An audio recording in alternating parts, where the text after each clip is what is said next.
صرف ہوئی،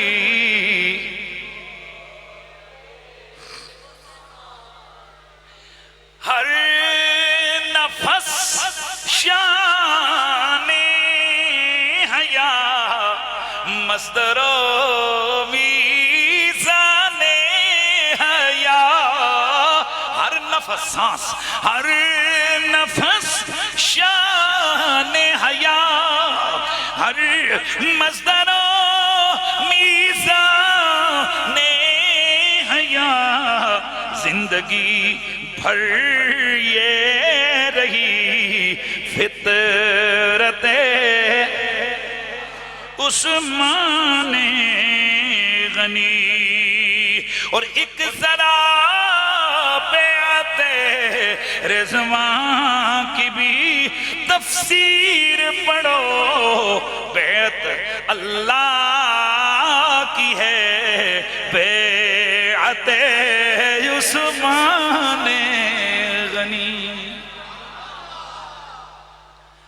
اچھا خیر بات دور چلی گئی، میں جو عرض کرنا چاہ رہا تھا کہ حضرت عثمان غنی رضی اللہ تعالی عنہ، آپ کی کیا ہے بھئی خاصہ، کیا خاصہ عرض کیا کہ آپ کے نکاح میں میرے نبی کی بولیے 2 شہزادیاں آئیں، اور یہ جو 2 شہزادیاں آپ کے نکاح میں آئیں اور اس کے بعد یہ جو دوسری شہزادی کے حوالے سے میں نے بات کی، یہ بھی خاصہ ہے عثمان غنی کا، بلکہ 2 بیٹیوں کا ہونا یہ بھی خاصہ، اور بغیر جنگ کیے بدری ہونے کا اعزاز حاصل کرنا یہ بھی عثمان غنی کا خاصہ۔ اور یہ پیغام آمنہ مسجد کے سٹیج پہ آپ کو لگ رہا ہے اور آپ سن رہے ہو کہ حضرت عثمان غنی رضی اللہ تعالی عنہ کو بدری جب کہیں گے نا تو آل نبی کو سلام کرنا پڑے گا۔ اور بھائی بیٹی کی خدمت کی نبی کی، اس لیے بدری ہونے کا شرف پایا۔ اس کو دل و دماغ میں اتار دو کہ حضرت عثمان غنی جیسا خلیفہ راشد ہے، انہیں یہ جو بدری ہونے کا اعزاز ہے یہ فقط مصطفیٰ کی بیٹی کی خدمت کی وجہ سے۔ اللہ اکبر۔ اور یہ حضرت عثمان غنی رضی اللہ تعالیٰ عنہ ہیں کہ جب حضرت رقیہ کا، یہ بیٹی آپ کی حضور کی بیٹی کے حضرت رقیہ کا انتقال ہوا تو عثمان روزانہ روتے تھے۔ بڑے عجیب و غریب ہمارے معاشرے کے اصول ہیں، کوئی بیوی کی مرنے پر رو پڑے کہتے ہیں تانے مارتے ہیں، کوئی کہتے ہیں رن مزور ہے، کوئی کہتے ہیں کیا ہے، کوئی کہتے ہیں بھئی عجیب بات ہے، جس دوست یار کے ساتھ کوئی 2-4 دن تعلق ہوتا ہے اس پہ کوئی روئے تو ٹھیک ہے، جس رشتہ دار کے ساتھ تھوڑا سا تعلق ہوتا ہے اس پہ کوئی روئے تو ٹھیک ہے، جس بیوی کے ساتھ سالہ سال کا صبح و شام کا تعلق ہوتا ہے اس پہ روئے تو غلط ہے، یہ رن مزور ہے۔ کیا لا یعنی قسم کی لاجگیں ہندوؤں کے نظام اپنے معاشرے میں گھسڑے ہوئے ہیں یار۔ اکھے جی رونے پہ بھی پابندی، رو جی تو بیوی پہ رو جی، کس پہ جی بچے پہ رو، او یار رونے تو ماں پہ رو جی، رونے تو کس پہ رو جی بچوں پہ رو، بیوی پہ نہیں رونا۔ اور یہ ہمارے پہاڑی علاقوں میں کشمیر، مری، ہزارہ، ادھر تو اس کو بڑا عیب سمجھا جاتا ہے۔ کوئی عیب شیب نہیں ہے، یہ رونے کا تعلق دل اور حقیقت سے ہے، غم اور دکھ سے ہے۔ یہ رونا ایڈریس مانگ کے نہیں آتا کہ مجھے ایڈریس دیا جائے میں فلاں کی آنکھوں میں سے جاری ہونا چاہتا، یہ آنسو پتہ مانگ کے نہیں آتے، یہ آنسو آ جاتے ہیں، ان کے آنے کا کوئی وقت نہیں ہوتا، بس دل پہ چوٹ لگنے کا ٹائم ہوتا، درد کی بات ہوتی ہے۔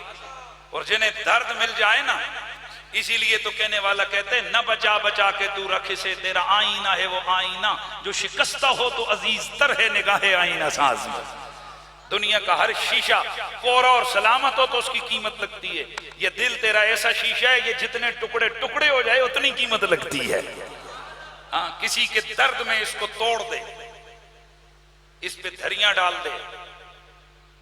یہ پتھر دل تو کافروں کے ہوتے ہیں، قرآن نے کہا ہے کہ ان کے دل پتھر کی طرح ہیں،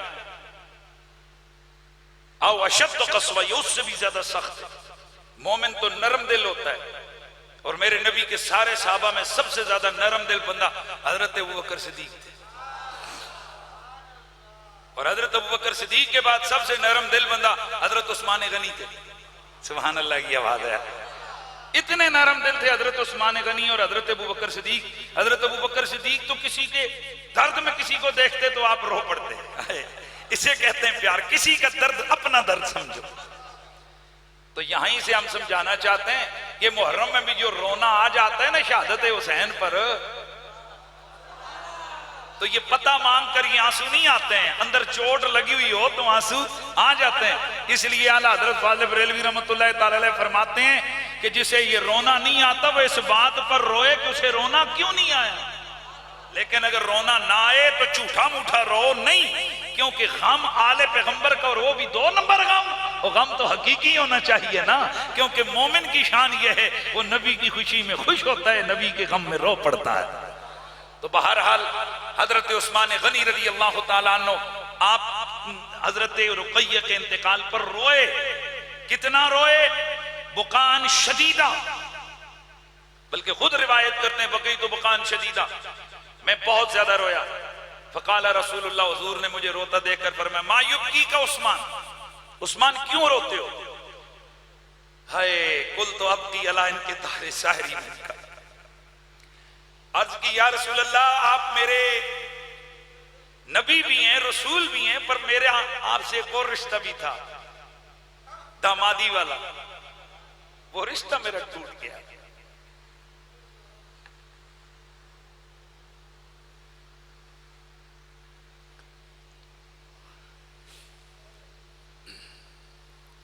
میں اب یہاں ایک تشریح کروں اس کی. رشتہ تو رشتہ ہی ہوتا ہے, داماد داماد ہی ہوتا ہے. حضرت علی المرتضیٰ کرم اللہ تعالی وجہ الکریم سید ہزارہ پاک کا انتقال ہوا تو داماد داماد ہی رہے. دامادی کا رشتہ ختم ہوا تو 2 دن کبھی ہو تو رشتہ بن جاتا ہے, وہ ٹوٹتا ختم نہیں ہوتا ہے. پر عاشقوں کی سوچ اپنی اپنی ہوتی ہے. دھی رانی ہو نا معاملہ اور ہوتا ہے, ویسے تعلق داری ہو تو معاملہ اور ہوتا ہے. بیٹیاں زندہ ہونا تو پھر بندہ کہیں نہ کہیں سے گھومتے پھرتے چکر لگا ہی جاتا ہے. گویا عثمان اس بات پہ بھی رو رہے ہوں گے کہ آگے پیچھے تو کبھی نہ کبھی دھی رانی کے بہانے پر سرکار صبح و شام, کبھی دن کبھی رات, کبھی کدھر کبھی ادھر آتے جاتے میرے گھر پھیرا ڈال ہی جایا کرتے تھے. اب نہ جانے کب یہ لوٹ لوٹ کے آئے. محبت کی سوچیں. میرے آقا خاموش ہوئے. قال فہذا جبریل, فرمایا عثمان مبارک کو جبریل آ گیا ہے. یامرنی بیامر اللہ عز وجل نزوجک اختہا, وہ آ کر مجھے اللہ کا حکم سنا کے گیا ہے کہ یا رسول اللہ, اللہ آپ کو حکم دیتا ہے کہ حضرت رقیہ کی بہن کی شادی عثمان سے کر دیجیے. تو یہ خاصہ ہے کہ حضرت عثمان وہ واحد ہستی ہیں پوری اس کائنات کے اندر, پوری, یار سبحان اللہ, حضرت آدم سے لے کے صبح قیامت تک تو خیر معاملہ ہی ختم ہو گیا, میرے نبی تک, کیونکہ میرے نبی کے بعد تو کسی نبی نے آ سکنا ہی نہیں ہے, کوئی نبی ہے ہی نہیں ہے حضور کے بعد, نبوت کا دروازہ بند. تو اللہ کی اس دھرتی پر کسی ایک بندے کے نکاح میں کسی ایک نبی کی 2 بیٹیاں اگر آئی ہیں تو وہ اکیلا عثمان غنی, عثمان ابن عفان. سبحان اللہ کی یار زور سے آواز آئے. اسی لیے پھر میرے سیدی اعلیٰ حضرت امام علیہ سنت امام محمد رضا خان فاضل بریلوی علیہ رحمت الرحمن آپ فرماتے ہیں کہ در منصور قرآن کی سلک بھی, در منصور قرآن کی سلک بھی, زوج 2 نور عفت پہلا. یار مجمع ایسے ذوق سے اتنا بڑا اجتماع ہے یار, اور آپ آئے اس نے پڑھ رہے بلند آواز سے مونج پڑ جائے.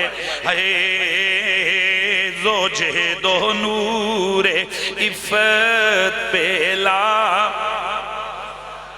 یعنی عثمان صاحب قمیص یہودا, یعنی ثانی عثمان صاحب قمیص خدا اللہ پوش شہادت پہلا اور زاہد مسجد احمدی پر درود زاہدی مسجد نبوی پر درود دولت جیش عسرت پہلا کو سلام مصطفیٰ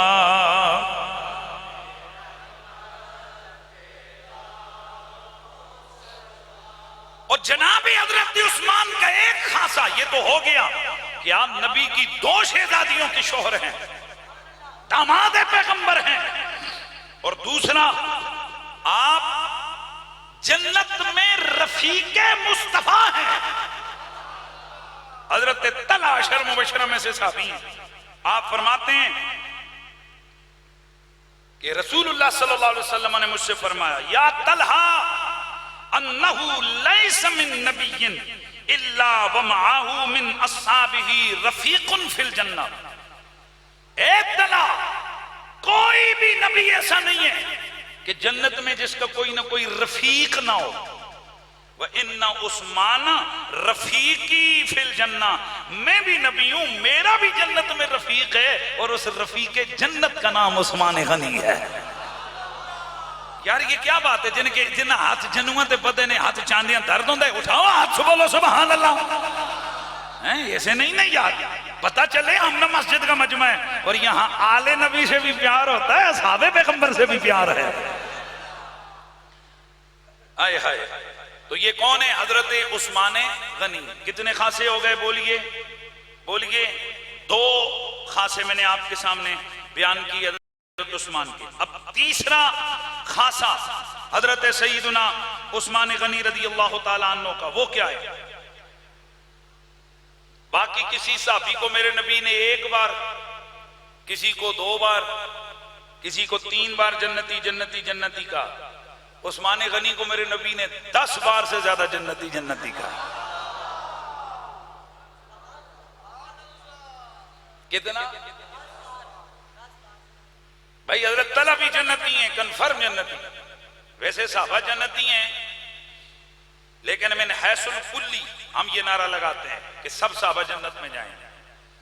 من حیث الجزی ایک ایک کر کے شریعت ہمیں کہتی ہے، ویسے تو جیسے کہا جاتا ہے ہر مومن جنت میں جائے گا، اللہ کے ولی بولتے جاؤ نا جنت میں جائیں گے، شہداء جنت میں جائیں گے، لیکن پیسیفک کسی کا نام لے کے کہنا کہ وہ شہید ہے اور وہ جنت میں جائے گا، یہ قطعی نہیں ہے، سوائے ان لوگوں کے کہ جن کی گارنٹی اللہ اور اس کے رسول نے عطا فرمائی ہے۔ یہ 2 الگ الگ چیزیں ان کو سمجھیے۔ ایک ہے من حیث الکلی، صحابہ سارے جنتی ہیں، وہ لانتی ہے جو صحابہ کو جنتی نہ مانے۔ نہیں یار مزہ نہیں۔ او پائی جی جب عام ولی کو ہم جنتی مانتے ہیں تو صحابی تو پھر صحابی ہے، صحابی تو اتنا بڑے مقام والا ہے، اس کے جنتیوں نے میں کیا شک ہے۔ لیکن ایک ہے کہ کسی کا نام لے کے کہنا کہ وہ جنتی ہے، یہ قطعی نہیں ہے ہمارے پاس، سوائے ان لوگوں کے جن کے نام لے کر رسول اللہ نے جنتی ہونے کا سرٹیفکیٹ دیا۔ تو جب ہم سے کوئی پوچھے گا سب صحابہ تو ہم نعرہ لگائیں گے بولو، لیکن جب نام لے کے کہو گے فلاں فلاں تو جن جن کے نام حضور نے نہیں لیے ہم نام لے کے نہیں کہیں گے، کیونکہ اس پر بھی میرے نبی کی حدیث ہے، میرے نبی نے فرمایا اپنی طرف سے نہ کسی کو جنت میں داخل کرو اور نہ کسی کو دوزخ میں داخل کرو۔ حضرت عائشہ الصدیقہ نے حضور کے دور میں مرنے والے ایک بچے کے بارے میں فرمایا یہ تو جنت کی چڑیوں میں سے چڑی ہے۔ میرے نبی نے فرمایا عائشہ کیا تیرے پاس خبر آ گئی ہے؟ یا رسول اللہ اس نے نہ کوئی گناہ کیے نہ کوئی خطائیں کی، چھوٹا سا بچے تو جنت میں ہی جائے گا۔ اس پر پھر میرے نبی رحمت نے فرمایا عائشہ اپنی مرضی سے کسی کو جنت میں داخل بولو بولو بولو اور کسی کو مفہوم حدیث عرض کر رہا ہوں، مختلف روایتوں کا مفہوم یہی آتا ہے کہ نہ کسی کو جنت میں داخل کرو اور نہ کسی کو دوزخ میں داخل کرو. اس لیے جن کو حضور نے، اسی لیے تو ہم پھر کہتے ہیں نا 10 مبشرہ، 10 جنتی صحابہ، کیونکہ ان کے نام لے کے حضور نے فرمایا. اسی طرح حضور کی اور کئی صحابہ ہیں جنہیں نام لے کر حضور نے جنتی ہونے کی گارنٹی دی ہے، جیسے الحسن والحسین، سید شباب الجنہ. پھر حضرت زہرا پاک کے بارے میں وہ خاتون جنت ہیں، حضرت علی کے بارے میں فرمایا وہ میرے ساتھ جنت میں ہو گئے. یہ سب گارنٹیاں ہیں، یہ نام لے کے گارنٹیاں ہیں. اسی طرح حضرت جعفر طیار کے بارے میں فرمایا جنت میں جنتی پر اسے اللہ نے 2 پر دیے، جنت کے پرندوں کے ساتھ اڑتا پھر رہا ہے، جنتی ہے. سبحان اللہ کی آواز آتی رہے. تو جہاں ابو بکر صدیق، عمر فاروق نام لے لے کر میرے نبی نے انہیں جنتی ڈکلیئر کیا، حضرت عثمان کو بھی نام لے کر میرے نبی نے جنتی ڈکلیئر کیا. لیکن خاصا یہ ہے، ویسے تو نبی ایک ہی دفعہ گارنٹی دے دے تو بہت ہوتا ہے، اور بھائی نبی کہہ دے کنفرم ہو جاتا ہے. لیکن عثمان وہ خوش نصیب ہیں جنہیں 10 سے زیادہ موقعوں پر اللہ کے نبی نے جنتی کا ہونے کا اعلان عطا کیا.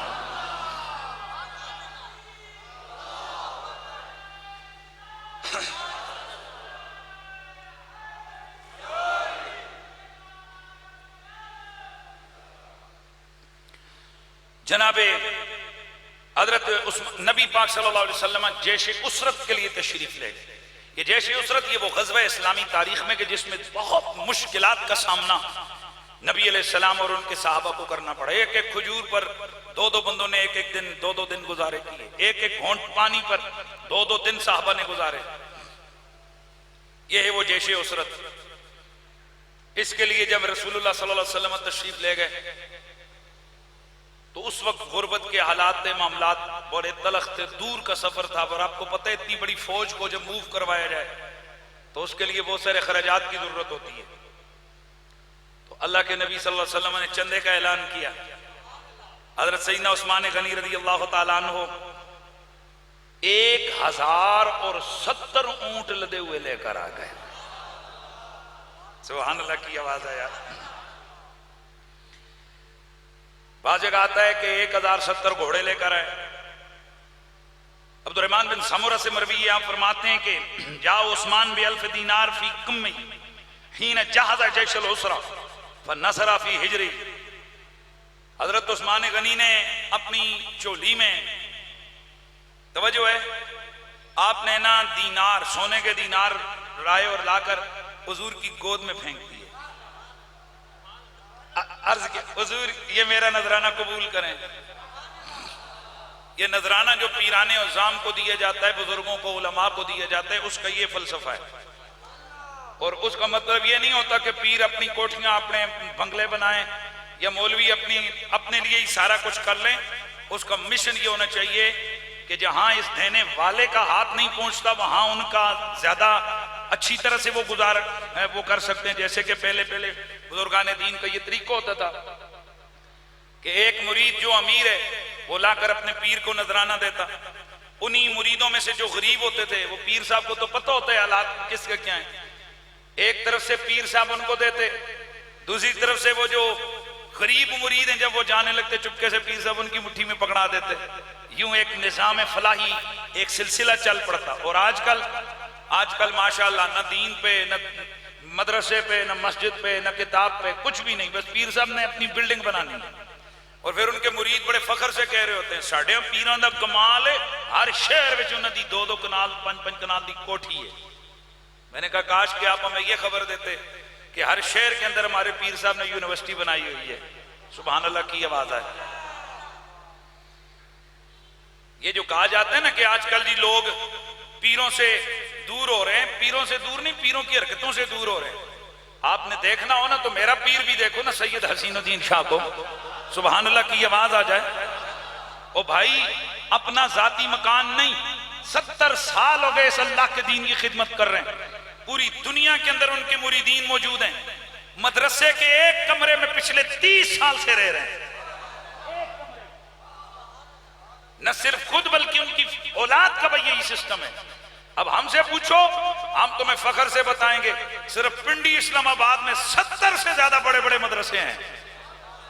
صرف ایک مدرسہ جو ہمک ماڈل ٹاؤن میں بچیوں کا ہے وہ تقریباً 30 کنال پر محیط ہے، جس کے اندر 1000 بچی پڑھ رہی ہے. اور اسی طرح کے اسلام آباد میں دیگر مختلف سیکٹروں میں اور مختلف علاقوں میں مدرسے کھڑے اور ان کے زیر نگرانی اس وقت 1000 سے زیادہ مدارس پورے ملک بھر میں کام کر رہے ہیں. ہے نا بھائی پاور؟ کام سبحان اللہ کی آواز آتی جائے گا. تو بہرحال میں بات کر رہا تھا، عثمان غنی نے لا کر نذرانہ پیش کیا، لیکن اس کا یہ مطلب ہی نہیں کہ اب پیر صاحب اپنی اولاد کو بھوکا مارے ہیں اور تم کہو گے جی پیر سارے پاسے بھائی اس کا بھی حق بنتا ہے وہ اپنی زندگی اچھی طرح گزارے. لیکن یہ مطلب ہی نہیں کہ جو کچھ مریدوں سے ہتھیاؤ وہ اٹھا کر جناب تم اپنے بینکوں میں ڈالو. پیچھے ایک پیر صاحب کا انتقال ہوا، میں نام مجھے لینے کی ضرورت نہیں ہے، 40واں بھی نہیں ہوا تو ان کے 2 بیٹے آپس میں لڑ پڑے. جب عدالت میں کیس گیا تو انکشاف ہوا کہ حضرت صاحب کے صرف پاکستان کے اندر بینکوں کے اندر 5 ارب سے زیادہ روپے ہیں. صرف پاکستان سے پیچھے یہ میرے ذہن میں تھا کہ یہ 1.5 ارب ہے، مجھے بعد میں پتہ چلا نہیں جی وہ ایک بینک تک ایسی کمرشل مارکیٹ الا، وہ صرف ایک بینک اکاؤنٹ کا چکر تھا. 5 ارب روپے سے زیادہ پیر صاحب کے اکاؤنٹ سے نکلے. باقی انگلینڈ، امریکہ، باقی جو کی پراپرٹیاں ان کو چھوڑ کر والد صاحب کا 40واں نہیں ہوا، اولاد لڑ پڑی، کیس عدالت میں گیا. ایک کہتے ہیں مجھے ایسا دیا جائے، دوسرا کہتا ہے مجھے پراپرٹی دی جائے. کاش پیر صاحب اولاد کے لیے بھی سب کچھ کرتے، پر پیر صاحب وہ جو چندہ لوگوں نے دیا تھا وہ دین کے لیے تھا. کاش اس میں سے 5 ارب میں سے کوئی 1-2 ارب ہی لگا کے چلے جاتے، پتہ چلتا کہ یار یہ عوام کا چندہ تھے، اس واسطے تسی بھی بکرا دینا ہوئے تو پیران در ہیں جی، تے جے لاکھ روپیہ دینا ہوئے تو پیر صاحب ہاں، تو کوئی 500-100 روپیہ دینا ہو تو مولوی صاحب ہاں. مدرسے میں جا کر دیتے ہو. یہ بھی اپنا مزاج اپنا بناؤ، سوچو کہ کہاں کس کا چندہ کدھر لگ رہا ہے. بہرحال اگر میں اس طرح رہنمائی نہیں کروں گا، یہ تو جناب العوام کا نام، عوام تو جانوروں کی طرح، ان کو جدھر ہانک لو بکریوں کی طرح، یہ تو اسی طرف لگی رہتی ہے. ہمیں بتانا پڑتا ہے کہ دیکھ کر اپنی رقم کو ضائع کرو یا صحیح کرو، لگاؤ تو صحیح دیکھ کے لگاؤ.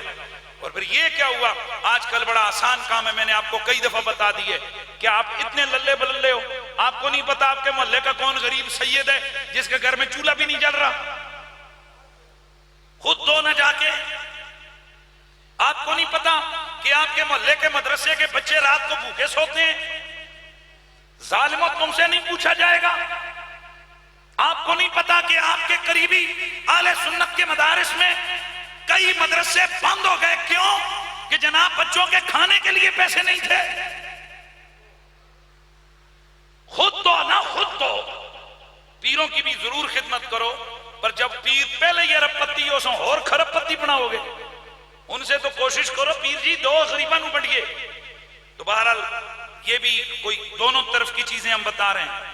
نہ تو مطلقاً یہ خدمت کرنا منع ہے اور نہ ہی اننے واہ شروع کر دو کہ جناب بیڑا ہی غرق ہو جائے. تو حضرت عثمان غنی جیش اسرت میں جا کر کیا کیا؟ دینار دیے، کیونکہ پتا تھا کہ میرا سونا پیر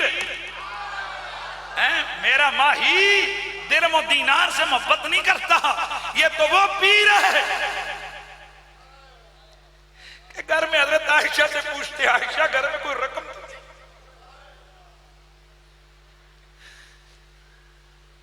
حضرت عائشہ فرماتی ہیں کوئی 1 2 4 درم تھے. عرض کیا حضور نے فرمایا جاؤ جا کر غریبوں میں بانٹ کے آ جاؤ. پھر تھوڑا آنکھ کھولی، فرمایا عائشہ دے آئی؟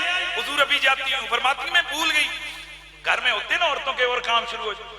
فرمایا عائشہ جاؤ، میں نہیں چاہتا کہ میں اللہ سے اس حالت میں جا کر ملوں کہ مجھ سے رب پوچھے کہ وہ جو درم چھوڑ کے آئے وہ کہاں جائیں گے. سبحان اللہ کی آواز آیا. میرا رب مجھ سے دولت کے بارے میں پوچھے. یہ وہ پیر ہے غریبوں کا سہارا، جس نے اعلان کیا ہوا ہے لوگوں اس وقت تک کوئی بندہ مرے نہیں جب تک کہ وہ اپنا قرضہ نہ ادا کرے. پر باوجود کوشش اور محنت کے جو قرضہ ادا نہ کر سکے تو وہ مجھے آ کر بتا دے. کیوں؟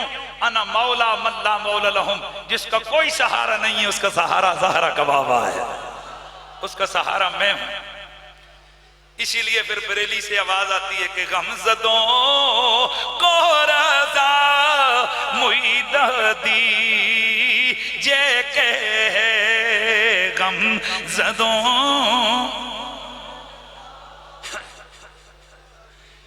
ماشاءاللہ ماشاءاللہ مل کے ذرا پڑھ لو غمزدوں کو رضا معید دی معیدہ کہتے ہیں خوشخبری کو معید دی جے کی ہے غمزدوں کو رضا معید دی جے کی ہے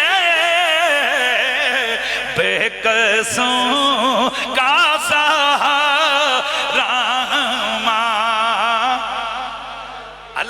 زبانوں میں آوازوں میں برکتیں عطا فرمائے اللہ کرے ہم سے قبر میں سوال ہو جائے او ما کنت تقولو فی ھذا الرجل اس ہستی کے بارے میں زندگی میں کیا کہا کرتا تھا ہم عرض کر دیں مولا ہم تو یہ پڑھا کرتے تھے غمزدوں آئے ہائے ہائے ہائے بے قصوں کا سہارا بے قصوں رحمہ جناب حضرت عثمان نے میرے نبی کی گود مبارکہ میں درہم و دینار جا کر الٹے صحابی رسول فرماتے ہیں اللہ کے نبی کو میں نے دیکھا کہ یقلبوا فی حجری اللہ کا نبی اپنی گود میں آئے ہوئے ان درہم و دینار کو یہ محبت نہیں تھی پر وہ دینے والے کے خلوص پہ میرے آقا خوش ہو رہے تھے اسے الٹ پلٹ رہے تھے وہ یقولو اور پھر یہ فرما رہے تھے ما درہ عثمان ما عمل بعد اليوم آج کے بعد عثمان جو مرضی کرے اس کا کوئی خطا کوئی گناہ اسے نقصان نہیں پہنچا سکتی غفر اللہ لک یا عثمان او عثمان اللہ نے تیری مغفرت کر دی ہے وما قدمتا وما اخرتا تیرے پچھلے گناہ معاف ہو گئے تیرے اگلے گناہ معاف ہو گئے وما اسررتا وما عالمتا پوشیدہ خطائیں معاف ہو گئیں اعلانیہ خطائیں معاف ہو گئیں وما خفیتا وما ابدیتا وما ہوا قائر الى یوم القیامہ قیامت تک تیرا ہر معاملہ صاف ہو گیا ہے شفاف ہو گیا ہے عثمان گویا میرا نبی گارنٹی دے رہا ہے کہ عثمان تو بخشا بھی گیا ہے جنتی بھی بن گیا ہے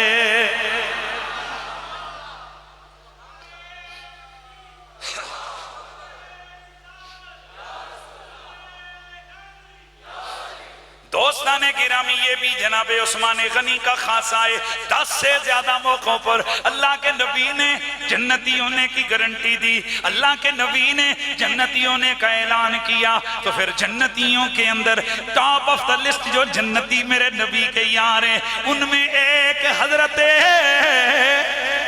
عثمان ہے اب آگے بڑھئے ذرا جو جملہ عرض کرنے لگا ہوں قرآن کہتا ہے لَقَدْ رَضِيَ اللَّهُ عَنِ الْمُؤْمِنِينَ اِذْ يُبَايِعُونَكَ تَحْتَ الشَّجَرَةِ او میرے محبوب تحقیق اللہ ان مومنوں سے راضی ہو گیا ہے جنہوں نے تیری ہاتھ پر بیعت کی الشجرہ کے نیچے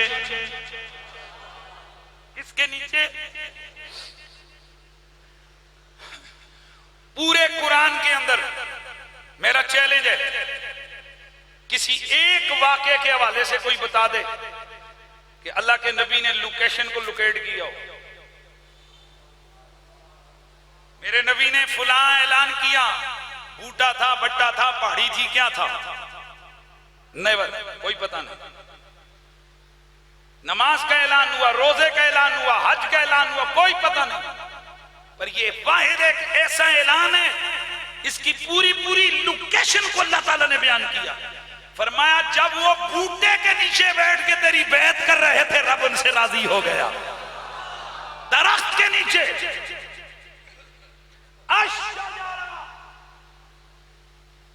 پڑھے لکھے لوگوں کو معلوم ہے کہ الشجرہ پہ الف لام جو ہے نا یہ الف لام آدھے خارجی کی ہے جس کا مطلب ہے عام بوٹا نہیں ایک خاص بوٹا امام راضی اور دیگر محدثین فرماتے ہیں کہ الشجرہ کو اس لیے خصوصیت ملی، اس درخت کو اس لیے خصوصیت مل گئی کہ جس جگہ بیٹھ کے یہ کام ہو رہا تھا رب کی رحمت وہاں برس رہی تھی، اور بوٹے کے نیچے تھا وہ رحمت الہیہ کی انوار اس درخت پہ بھی برس رہے تھے۔ وہ جو رحمت والا درخت ہو نا، رب نے اس کو بھی خاص کر کے قرآن میں بیان کر دیا تاکہ پتہ چلے یہ اتنی خاص بیعت ہے، کرنے والے بھی زندہ باد، جس جگہ پہ ہو رہی ہے وہ جگہ بھی زندہ باد۔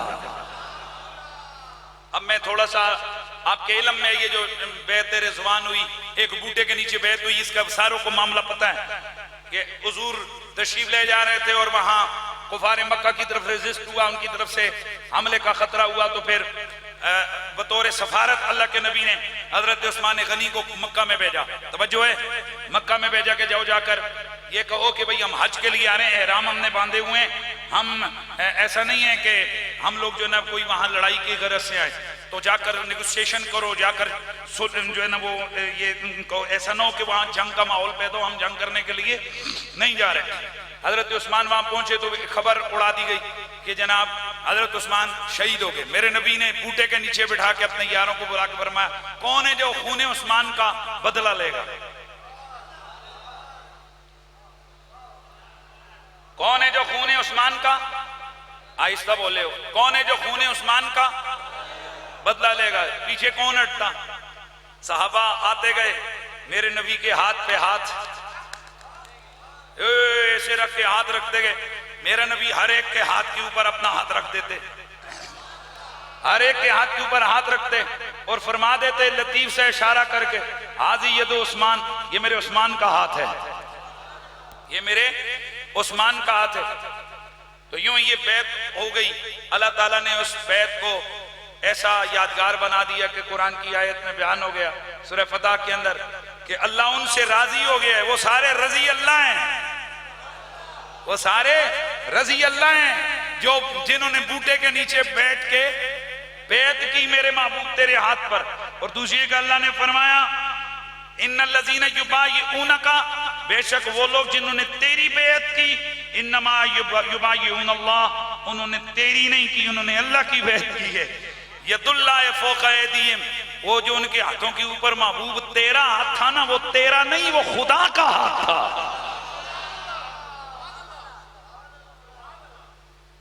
کس کا ہاتھ تھا؟ خدا کا تھا۔ اللہ تو وہ ہے جس کا کوئی ہاتھ نہیں ہے۔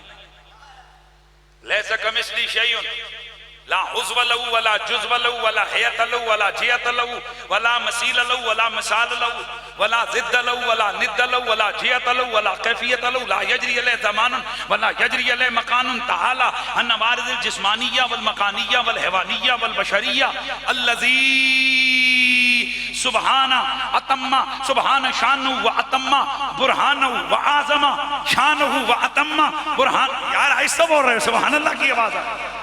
ہاں لیس کمثلہ شیء، نہ اس کا کوئی ہاتھ ہے، نہ اس کا پاؤں ہے، نہ اس کی باڈی ہے، نہ اس کی جہت ہے، نہ اس کا جسم ہے، نہ دائیں ہے، نہ بائیں ہے، نہ آگے ہے، نہ پیچھے، نہ اوپر ہے، نہ نیچے ہے، نہ مکان ہے، نہ زمان ہے۔ وہ ہے کیا؟ وہ تیری عقل کے احاطے میں نہیں آ سکتا۔ وہ کون ہے؟ وہ محیط بکل شیء، ہر چیز کا احاطہ اس نے کیا ہے۔ لا یحاط، اسے احاطہ نہیں کیا جا سکتا، نہ عقل کر سکتی ہے، نہ کوئی مکان کر سکتا ہے۔ وہ کون ہے؟ جو عقل میں آئے وہ خدا نہیں ہوتا، جو خدا ہے وہ عقل میں نہیں آ سکتا۔ جو عقل کے احاطے میں بند ہو جائے وہ خدا نہیں، اور جو عقل میں آئے وہ خدا نہیں، اور جو خدا ہے وہ تیری میری عقل کے احاطے میں۔ معلوم ہے یہ جملے کس نے بولے تھے؟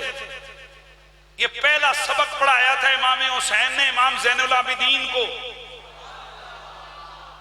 امام علی مقام کی جو کتاب ہے اس دھرتی پر لکھی ہوئی امام حسین علیہ السلام کی، دماغ روشن ہو جاتا ہے۔ اور یہاں سے سوچو ذرا، ادھر پاپیو، پہلے دن کا بچہ جو اپنے باپ کی خدمت میں بسم اللہ الرحمن الرحیم پڑھ رہا ہے، تو پہلے دن کا سبق باپ کیا سکھا رہا ہے زین العابدین پاک کو؟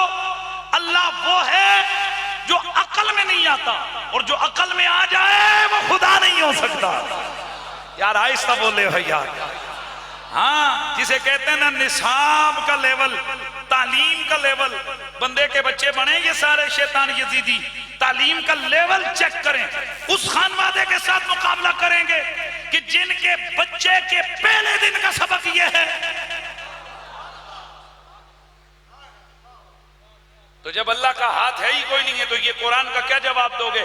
ید اللہ فوق ایدیہم، ان کے ہاتھوں پر محبوب تیرا ہاتھ نہیں اللہ کا ہاتھ تھا، اللہ کا ہاتھ تھا، ہائے ہائے ہائے، اللہ کا ہاتھ تھا۔ علماء کہتے ہیں یہ آیاتیں متشابہات ہیں، ان کی تلاوت ہوتی ہے، ترجمہ ہوتا ہے، اس کو عقیدے میں نہیں بنایا جاتا، یعنی آیت پڑھ کے خدا کے ہاتھ کو ثابت نہیں کیا جا سکتا۔ لیکن ایک چیز ذرا سمجھئے، یہ تو ذرا سوچئے، جو ہاتھ جسے اللہ اپنا کہہ رہا ہے وہ ہاتھ تو عثمان غنی سے منسوب تھا، حضور نے فرمایا تھا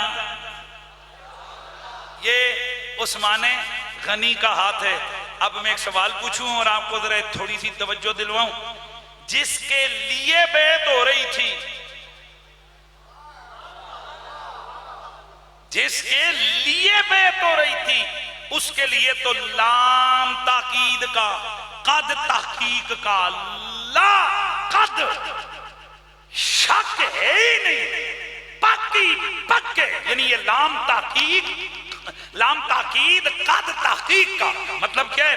لا قد البتہ تحقیق، یہ سادی گل کریے تو کی بھی پکی ٹھکی گل ہے، پر تو سب پکی ٹھکی سبحان اللہ کوئی نہیں کی تھی بندے ہو، پکی گل ہے۔ رب ان سے راضی ہو گیا جنہوں نے درخت کے نیچے بیعت کی تھی، اور جنہوں نے بیعت کی ان کے لیے تو پکی ٹھکی رضا الہی ثابت ہو گئی، اور جس عثمان کے لیے بیعت ہوئی عثمان کا کیا مقام ہوگا؟ سبحان اللہ دی آوازاں آ جاوانا، اللہ آپ کو خوش رکھے، اللہ آپ کو سلامتیاں عطا فرمائے۔ بہرحال حضرت عثمان غنی رضی اللہ تعالیٰ عنہ، آپ کے بہت سارے جو ہے نا مناقب اور کمالات ہیں، ان میں سے حضرت سیدنا عثمان غنی رضی اللہ تعالیٰ عنہ کا ایک شان والا جو مقام ہے وہ یہ ہے کہ آپ کثیر الحیا ہیں۔ کیا ہیں بولیے؟ آپ کیا ہیں؟ کثیر الحیا ہیں، اور آپ کاتب وحی بھی ہیں۔